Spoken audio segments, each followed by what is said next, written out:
Not a problem.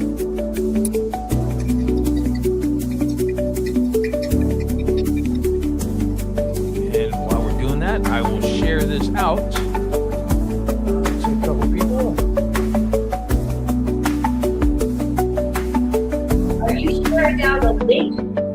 I'm sharing out the actual live on YouTube right now, so people can see it. Okay.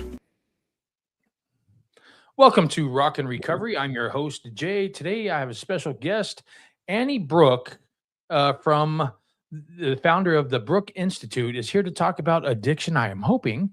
And we're about to find out, though, because Annie, why don't you go for it? All right, Jay. Great to be with you and with your audience. And I guess we'll dive right in. I'm kind of a grassroots kind of gal. And what I have learned about addiction through my own process is I almost became an alcoholic. I lived with a partner who was an alcoholic, and that devastated me in my early 20s.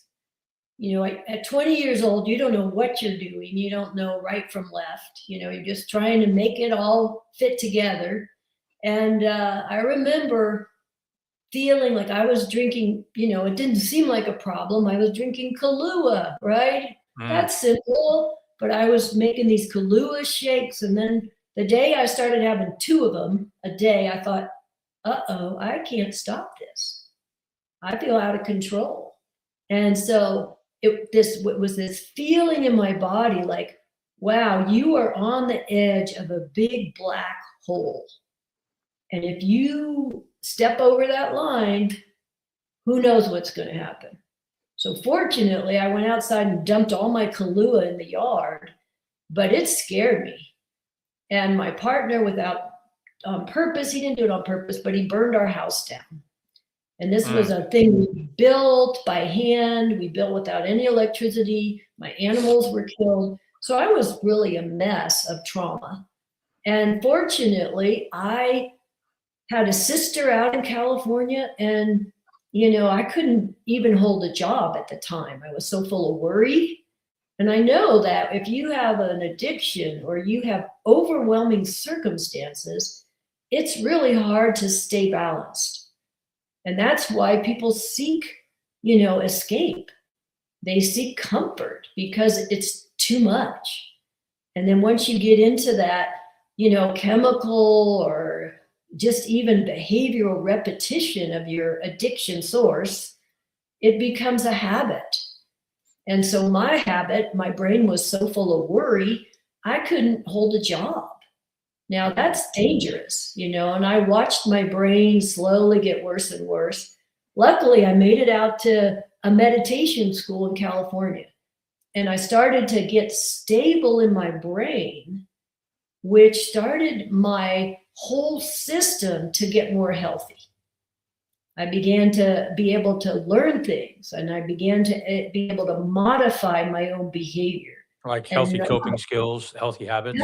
Coping skills. And then I really dived in, because I was such a mess, to body-centered therapy practices. And that was because it's stuff I could feel. I didn't do so well with just let's talk about our problems. I needed to actually feel something that was as strong of an impulse as the addiction impulse. It's like, oh, wait a minute, I could choose this sensation, or I could escape to La La Land. And, I don't think anybody who's going through an addiction should be made fun of. I think it's a real deal. And I think it's just a matter of, one, being able to slow down enough to make a choice. Right. Every time it's a crossroads of choice. And usually the protective instinct of escaping, of, having relief from pressure, and then it starts to hit dopamine circuits of, pleasure. And all those pieces together make it hard to change out of addiction. It's not impossible. You're a testament to that, but it's really hard. And what I'd like to do today is give people practical tools that they can start to think about, maybe apply, maybe start to get some relief, and understand with both compassion and a certain kind of fierceness for healing. Because there has to be a big enough wake up call. I was afraid I'd become homeless. That was sort of my wake up call. Like, wow, you keep doing what you're doing, it's not going to come good for you. So that's how I got to my healing, was these meditation, body tools, things where you start thinking about what your thoughts are doing. And then the biggest part, Jay, that I think I have to offer is the earliest roots of addiction are often created even in somebody's birth experience. Because so many people, this is the crazy part. Before you can think, if a baby is in a birth experience, which is a lot of pressure, and the mother's given chemicals, that baby learns to escape. Yeah. Makes sense.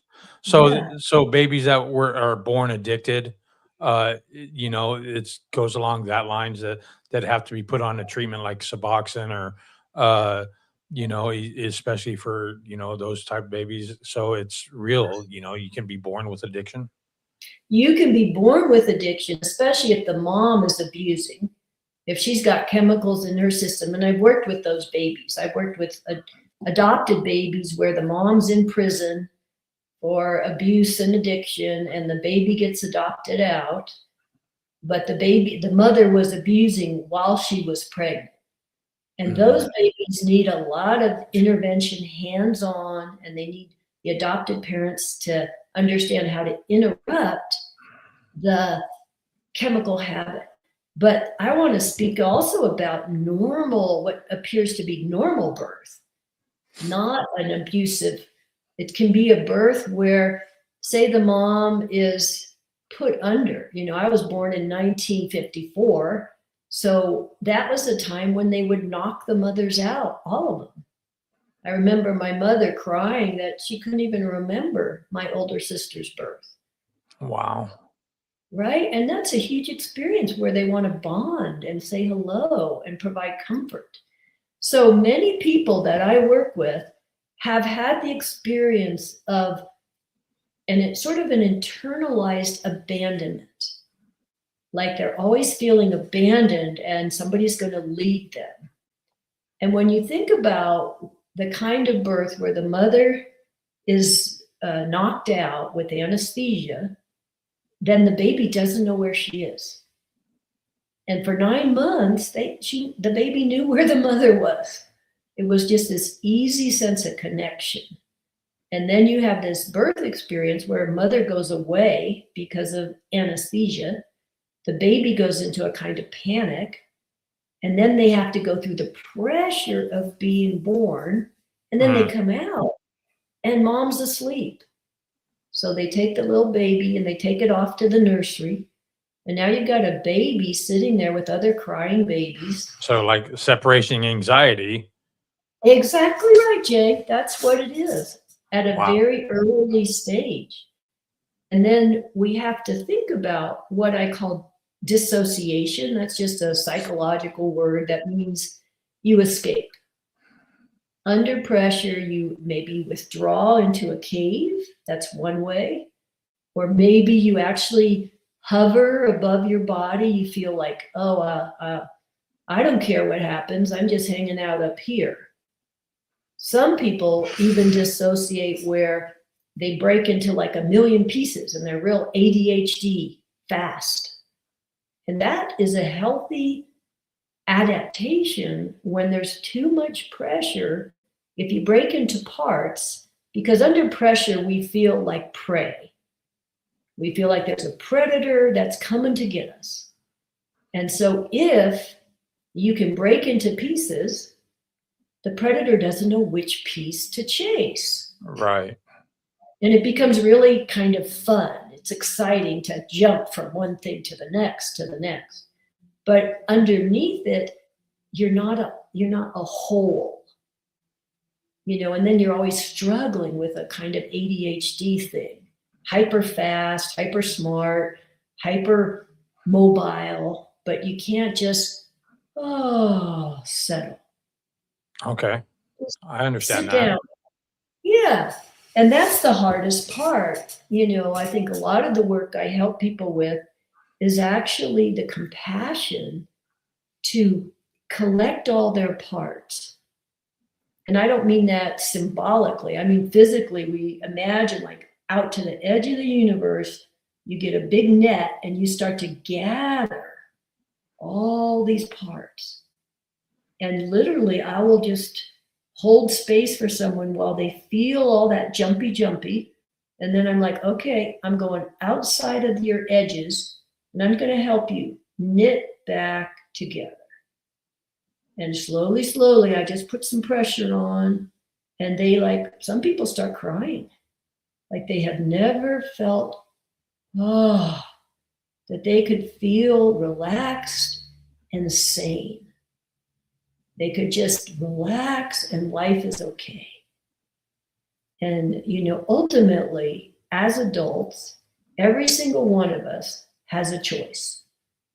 We don't think we do, but if we're like our faith can help us, sometimes we just have to give the choice to God and hope, right, that there's a higher power to help us. But ultimately, we start to be a little bit more in the driver's seat. God's in the driver's seat, and we're in the practical life driver's seat. Because I believe God gives you free will. And so you got to take charge of, where you're steering your car. And so if we can stay the adult with perspective instead of the child who was abused perspective or the baby who got left in the nursery and got lost, then we can go, oh, hold on. I can slow down. I can whisper to that scared person inside, whether it's a baby or a child. I can say, I got your back. You do not have to run away. You can find comfort by staying right here with me. Right. We don't have to escape into this jumpy. We don't have to prove our ego. We don't have to be perfect. And so those are the things, Jay, I want to actually show your listeners. I'm so glad because you're doing such a, people need you. So before we get into that, tell me how you founded the Annie Brook Institute or the Brook Institute and what is it all about? Okay. I believe people, I learned, thanks to God, really, the things that helped me recover. And I learned that, these are actually practices. I don't have to go to a person who has all the answers. I actually can try these things. It's like movement I can try. I can feel them myself. And that's what stabilized my brain. It got me to open my heart again. And it got me to not let everybody rush in and me become codependent. So I learned this stuff. And then I decided if I could learn it, I was on the brink of really thinking I'd be homeless. But if I could learn it, I think everybody can, for the most part. So maybe I will just start doing a kind of therapy that helps people learn how to help themselves. So that's always been my passion. And then I was able, when I was in all my studies in Berkeley, to get a bachelor's degree in, I made it up, somatic psychology, because there were psychology degrees, but there was nothing in 1980 called somatic psychology. And all that means is you include awareness of your own sensation. And so I, over time, really loved the results people were getting. I volunteered at Children's Hospital. I worked with the trauma children. I worked in psychiatric wards. I worked with sexually abused kids. I worked with gang youth in the public schools. And out of all of that, I was seeing people get results. And So so I you wanted, were teaching them healthy coping habits or healthy coping skills, how yeah, to and break the addiction habits, maybe. how to break them and how to interrupt what I call self-attack thinking and how to interrupt shame. So that little voice inside your head saying you're not worth it, you're never Yep, going to be worth it, you're a POS, you're whatever else that our head is telling us. Because let's be real, our head is the most toxic individual. It talks the most crap to us. It lies to us all the time, and we exactly. tend And to we believe it believe because it's coming from our head. right? And you know what happens in us as human organisms, just like animals, if we have too much sensory input or dangerous sensory input, like an infant The in the fight or birth flight. canal, not, all of a sudden feeling chemicals, like what's that? Then what happens in our nervous system is we go from integrated inner communication that tells us, hey, slow down, turn right, turn left. What happens is we freeze because it's too much. And they literally call it a freeze in the nervous system. So Mm. then if you're So frozen, I know that they just redid the whole fight or flight. It's fight, flight, or freeze. exactly. Yeah, if you can't run away, you can't fight, the next choice is to freeze. And once that happens, the only thing that doesn't freeze is your mental activity. Mm. And so that's why many people under stress, they forget to use breath, to stay connected to their environment, to have adult perspective, and they mental body survival instincts take over.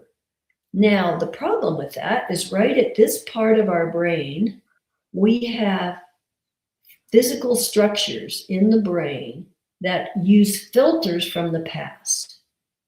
So that's why you can look at someone and absolutely think they are dangerous when you don't even know them. We call that associative memory. You can Gotcha. look at someone and you can even program, if you've got a partner, over time, you can make your partner into the bad parent that you had. It's that strong of an impulse. And Wow. that's what, yeah, that's dangerous because that destroys relationships. And you end up mistrusting just like you mistrusted as a kid. Mm. For a good reason as a kid, but maybe in your adult relationship, it's not a good reason. You're making it all up. Yeah, so that's why I founded the Brook Institute. I have a free library for people who like to read. I have a lot of online videos. I might even make one after this podcast with you that's specifically for addiction because I'm going to give everything I know here in our interview, but I want people to have these tools. One of the tools is very simple is you have a stop sign in your pocket and you stop yourself. You got to stop yourself and take a breath and look around. Because if you don't, you're going to go right down the highway of habit. Our Something that brain, interrupts your thinking. Yeah. yeah, it's got to interrupt your thinking and your behavior. And that's the key. At first, you'll still do the behavior, but maybe you'll think about it. Over time, you'll actually stop the behavior as well. And that takes a dedication. And it takes a certain kind of compassion for your own suffering or compassion for the way you're hurting other people. Now, one of the things, Jay, that I think is really important is how to help someone engage a healing process without being consumed by guilt or shame. If you're consumed by guilt, you're already putting more pressure on yourself. If you go into shame about your behavior, then you have literally taken the support away from your body because shame is a chemical, it's an internal chemical, even before it's an emotion. And when people become shame based, they're totally disempowered. And then they might revert to their ego power instead of their real power to have choice. So these are the things I would love your listeners to, consider, that they literally can pause, slow down, and stop. It's like stop, look, and listen. Right. That was a little, that was a song my mom taught us kids so we'd be safe on the street because we played on the street. Yeah, crossing the street, stop, look, and listen. Yeah. Yeah, exactly. So we'd sing that little song, and that sort of taught us that, wait a minute, we wanted to just run out, and play. Stop, look, listen. And that little stop, look, and listen before you cross the street. I don't know if your mom taught it to you. Use your eyes, use your ears, and then you use your feet. So that's what we want to do. If there's an addiction, is stop, look, listen, contemplate, like, okay, where is this headed? What kind of damage is it going to do?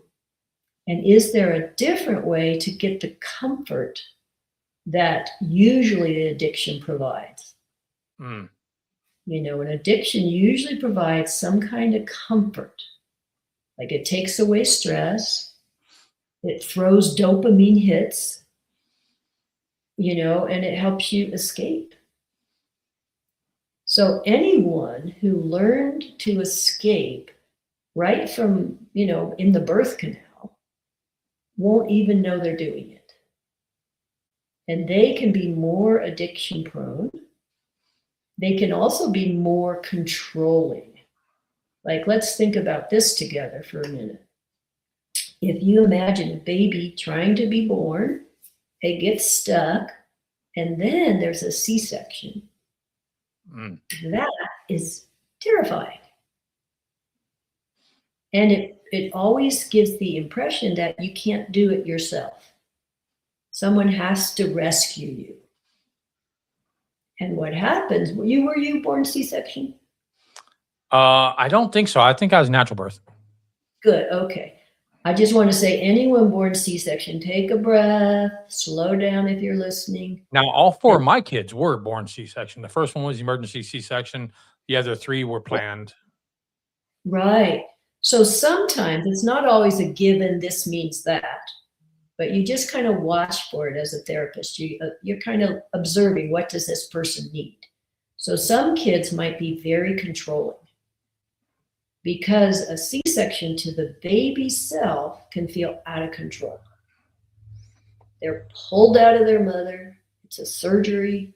It's bright lights. It's fast, 2 to 3 minutes. And they don't get the natural body support of success, meeting pressure. I met pressure.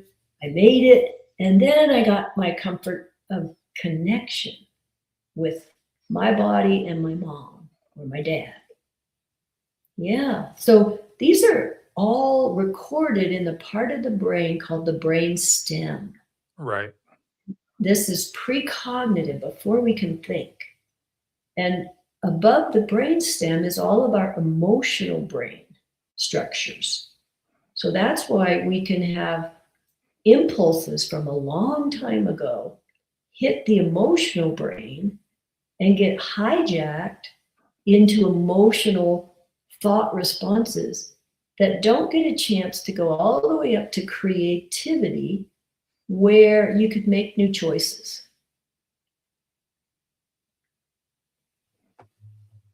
Yeah. So the whole connection aspect, because they say addiction or connection is the opposite of addiction. So when you're talking about connection and removing that connection, how harmful is that, and how much do we need that connection actually? Well, let's think about the vulnerability of an infant. Okay. They can't do anything. If they're hungry, they can't go get food. If they're cold, they can't go get a blanket. So they're getting all of this internal body response of hunger, of temperature. And there's also just presence and connection, the need for contact. It's very basic. Comfort, yeah. So if a baby cries, they want someone to pick them up. and comfort them. And sometimes the baby is stuck in a distress loop, and you can be a parent, rocking your baby and walking your baby, and the baby is still upset because they can't tell you with words what's going on. Now I And so know it's been proven to that babies start manipulating. Babies learn how to manipulate really early when they know, hey, I'll get attention if I cry. You know, exactly. Well, here's a dilemma. For the first 8 months, I don't want parents thinking the baby's manipulating, right? because that baby has basic needs. And if you meet, Absolutely. right, but when after they're like a year old, then you can start to see, oh, the baby will cry, and then they'll look around to see if anybody's looking, and then they'll cry harder, right? You see it all the time with kids. And Or that's what you're you talking want from about. one parent to the other. If you got a two-parent household, they act different for dad than they do for mom, whether it be boys or Exactly. girls, Yeah, or they just, yeah, they know which one the comforter is. Moms. I'm not picking on moms, but moms. right. Yeah. And this is human nature. So we all have these abilities to adapt to get our needs met. And sometimes Absolutely. that's the dangerous drive of addiction, is that you're so focused on your fix, whatever choice of, substance or behavior it is, that you become fixed on that as the connection that's going to comfort you. And no other connection feels worthwhile. And that's a problem, because we don't want this connection to stay as the stronghold. So, coming out of infancy and getting into adulthood, how do you start reversing the? Let's say it's already happened. How do you start reversing that and letting people know that they feel comforted, they are connected, and retraining your brain, basically? This is a great question, Jay, and this is what I love helping people learn how to do. And it's that's kind of little steps along the way. It's not going to happen all at once, like taking a magic pill. It's going to be, oh, even knowing you could stop in your tracks. Oh, wait a minute, I just stopped myself. Amazing. Then I might still go do it, but at least I did. Another thing I could teach people, and this we can all do right now, it's what I call the breathing ball. Because if our brain is going a mile, 100 miles an hour, focused on our dopamine hit, we're not going to be listening to the rest of our body. So, and people often hold their breath almost right in their cells. Now, what we Right. know about cell biology is cells have mitochondria, which has oxygen. So we want our cells to relax and breathe. And so what I have people do in my office, I have a little plastic toy that goes in and out. It's multicolored. And sometimes I'll just give it to them to hold. And while they're talking, I'm watching, and they're going so fast. And I'm like, okay, let's imagine we're holding a ball and it can breathe. We're just following this breathing ball, and we're letting ourselves realize, oh, I can stop and look around while I breathe. I can see where I am with my eyes. I don't have to create mistrust. I can discern what's going on. So that's one of the tools, is the breathing ball. Another tool is about spatial safety. And that's where you imagine you actually have a hula hoop around you. Because some people, especially codependents, all their attention jumps to the other person. But if you have enough breathing room, like a safe little space that you can be in, then you can take some breaths before you respond to somebody. Or if somebody's in your face, you can actually not take it so personally. You can go, wow, you're a little out of control. I'm going to go get a drink of water. I'll be back. When we can talk in a calm voice, I'll be back. So you learn ways of self-care that are different than escape addiction.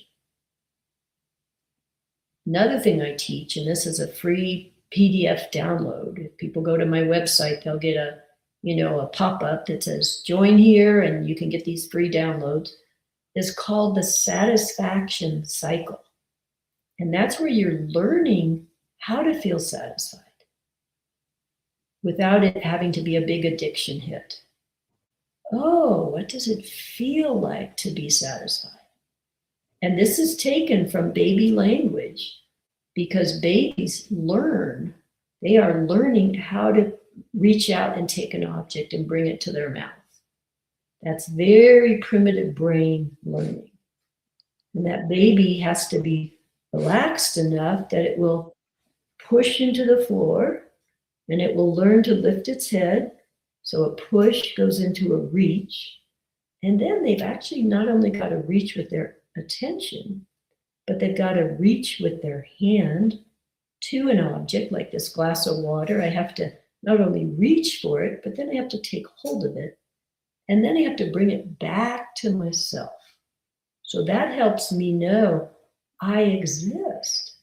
I don't exist only if other people out there are rescuing me. I can do something for myself that has some power. It does have power.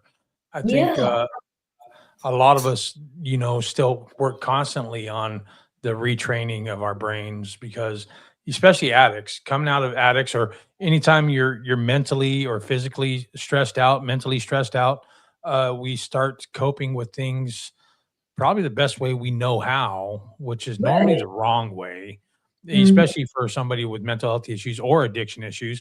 And I think a lot of mental health issues are covered up with addiction issues. There's a big dual diagnosis. yeah. You're either coping with your mental health issues through addiction, or Yeah. through addiction you learned some mental health. I'm not going to say learned. You ended Well, with some mental health issues. yeah, you compromise your brain's ability with addiction. So let's do another practice just for fun. What if anybody could, you're struggling with your brain or whatever. What if you could just gently hold your brain and you could gently give it a little massage?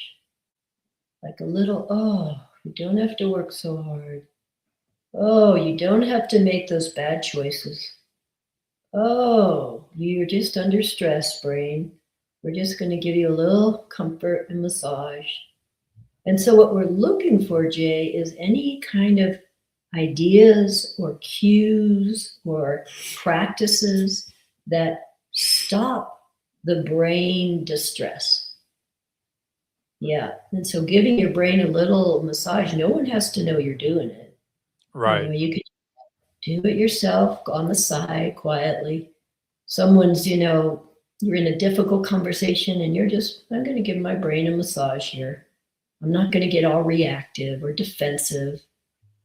I'm just going to stand here and listen and think and, comfort my own brain. Because if our brain's upset, our heart's going to get protected. We're going to defend ourselves. Right. Or our gut's going to get mad. You know how when people get mad all at the same time, it becomes a mob? Yes. It's yeah. Like I hate smiling's infectious, so is being angry, or I want to say not gang mentality, but the group mentality. yeah. One person in the group might be happy and be showing it outwardly, and it catches on, or another person might be angry and mad at somebody, and then everybody else is mad at that person too. Yeah. Yeah. Yeah. And you can scapegoat people, all kinds of Yeah. stuff happens. And if you can take care of yourself in a good way, you're stronger to not have to go into the group pull. If the group's pulling you into your addiction, you're like, hey, wait a minute, I don't really want to. Now, it takes a lot of good personal support to be able to separate the loyalty. Like people can have a loyalty to their substance. And that loyalty can be stronger than even the relationship with their spouse. And Yeah, so absolutely. how do you separate the loyalty and see it for what it is? See, so in addiction, I know for a fact, we can say we love something and we will do anything for a person, or uh, but as an addict, you learn to love one thing, and that's the next fix. That's the next high. That's Mhm. the next drink. That's the next whatever substance it may be, because we put all of that before actual connection and relationships or anything else, whether it be Y- children, anything. We put that before it, you know.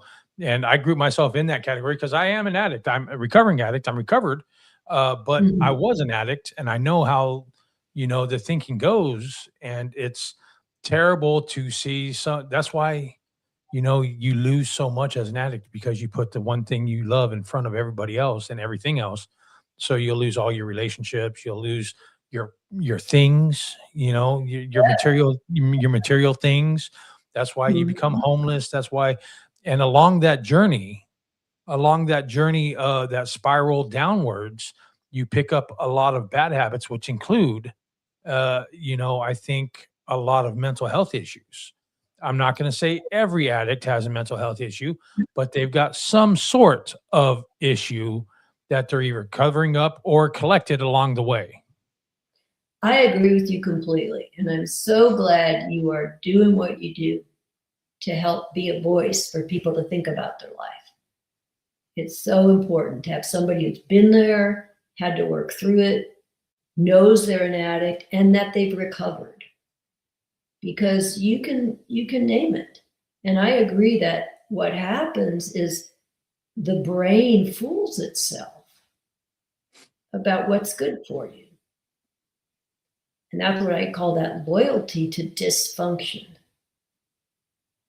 Being an addict is a dysfunction in, I don't mean to be that saying that in a blameful way. I just mean it doesn't help your life. No. It doesn't help you enjoy life over the long run. It doesn't help you take care of your kids or receive affection because people will eventually get mad at you. And then the whole shame, you feel bad, then you're ashamed of it, and then that whole guilt shame cycle keeps you spiraling down in addiction. A lot of times It you feel shame for this, then you feel guilty for not being there, now you feel more ashamed, and it's like, Mhm. okay, it just keeps you spiraling and circling. And how do people get out of that type of spiral, that type of circle? That's a great question. I took a lot of years studying shame, and I read a big fat book by a psychiatrist. He was really looking at shame from brain signals. And he called it, I forget the name of it, but it was something about emotions, uh, chemicals, and shame. And I think it was even shame, affect, and sex or something, because sex can be an addiction. And what he was saying is that shame itself is a chemical felt sense before you even know it's an emotion. Before you can say, oh, I'm ashamed, you're already feeling powerless. You're already, feeling that body sense of, oh, shame, and I'm no good, and all that. And so, what I thought about is, well, how can we help someone interrupt that so they can have some perspective on their life? Because once you're in shame, you don't have any perspective that you're also a good parent, that you can do things well. You lose all that. So, what I call it is turn off the light switch of shame. So that physically, just like you turn off a light switch, turn shame off before it hijacks you. Now, this doesn't mean you don't have regrets. You can have regrets and you can talk about your regrets. But once you go into shame, then you're the victim. So And then yeah, I agree with all of that 100%. Yeah, what do you tell the woman that's been, uh, abused, SA'd, or suffered a lifetime of abuse, and they feel that shame deep within their bones? How do you help them not feel that shame? that's takes, a specific kind of compassionate recovery, because on one level,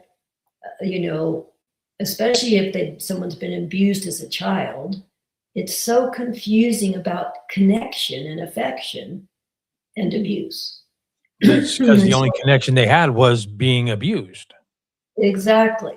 So that takes the adult self wanting to heal it, first off.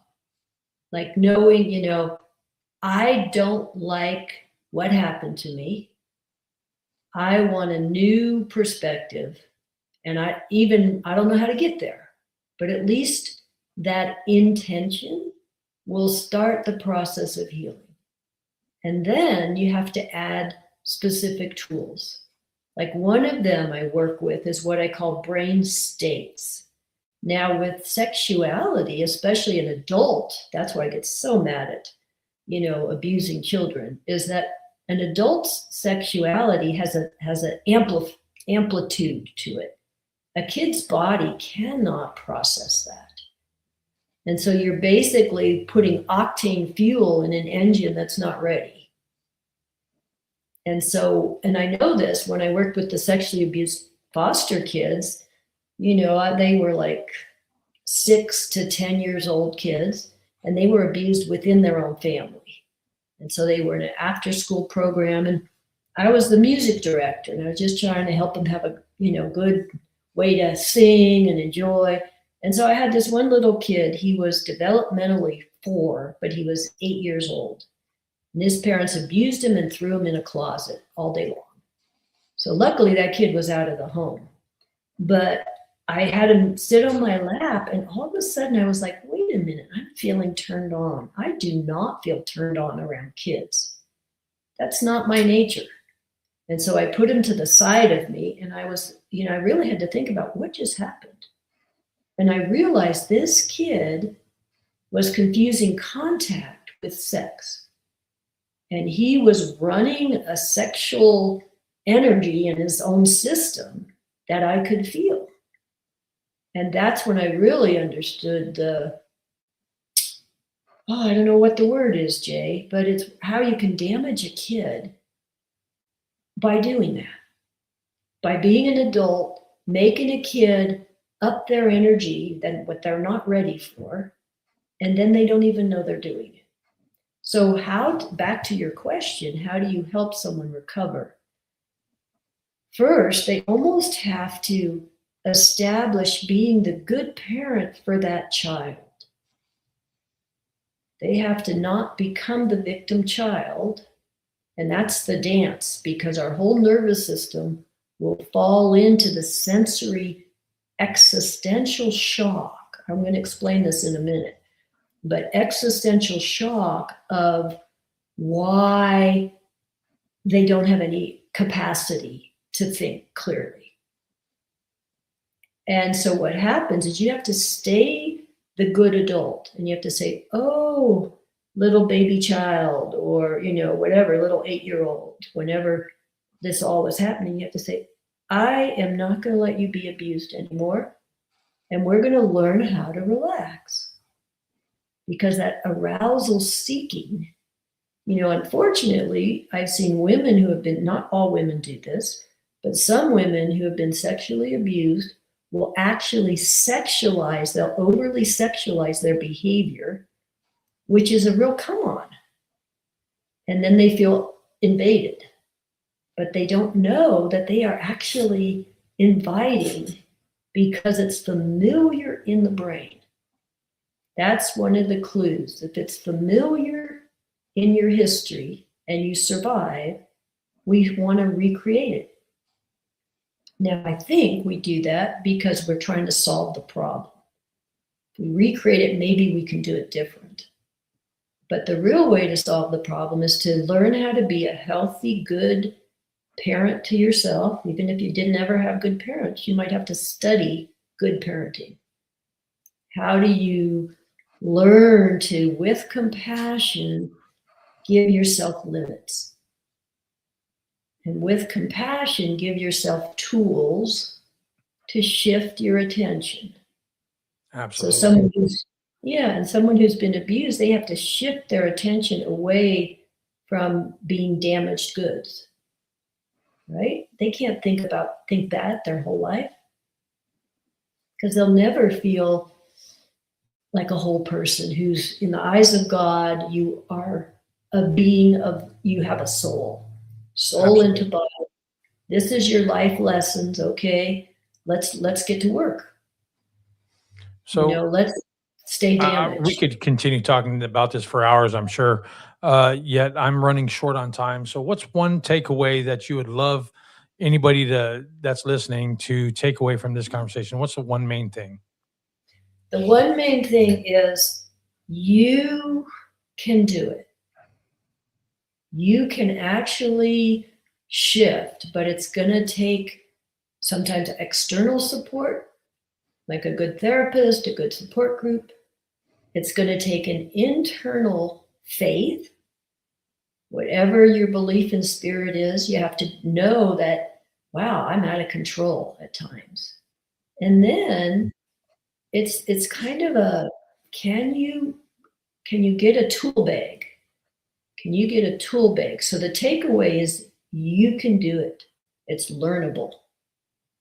But it means you can't stay a victim. You can't stay a victim and think somebody's going to do it for you, or it's not a problem, or blame your life for what happened to you. That's right. You can't be, yeah. So that's what I would say is, and I'd love to share tools. People can get lots of free resources on my website. So AnnieBrook. what is your website? It's just my name. It's Annie Brook, and that's BROOK.com. And And on there they'll find all kinds of resources and awesome. yeah, I have classes, I have books, I have free, I have membership groups, I have all kinds of stuff. Jay, it has been Awesome. great talking with you. I really, I can really feel with my heart that what a gift you're giving people. I appreciate that, and I thank you for your time, taking time out of I'm sure your busy schedule. I know mine's busy, and I hate it. Right? Yeah. I hate sticking to schedules. I'm not a schedule type person. My phone literally tells me I've got things to do, and it's got calendar. I'm accountable. It really sucks being an adult. It does, right? And that's you It being a does. healthy adult, Yeah, and and hopefully you I'm have enough grateful for the time. time that I've got now. I'm grateful for these days that I have to actually adult. So I get to enjoy. There's a saying: being in recovery didn't add days to my life; it added life to my days, and Oh, I'm I so glad. 100% agree with that. It adds life to your days, because all our days are numbered. Who knows if I'm going to make it till tomorrow or whatever, but you know what? I get to Right? enjoy today, Yeah, and you feel and like you have purpose and you produce value. That's a good thing. Well, thank you, Jay, so much for your time. And thank you for being on the show. I appreciate it. And I can't wait to hear. I might check out your website. I haven't even looked. Now I might have to. So I appreciate that, Annie, for coming on the show and talking to us and, getting into some deep cut topics. So I appreciate you yeah, and I just wish, your work also.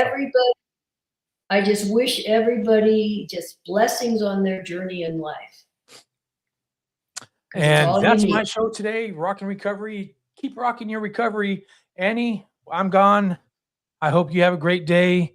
Thank you And so continue much. on your journey. Continue helping people because I know I'm gonna. Okay. I'll shake hands on that one. Great. Thank you, Annie. Bye for now. Thank you again.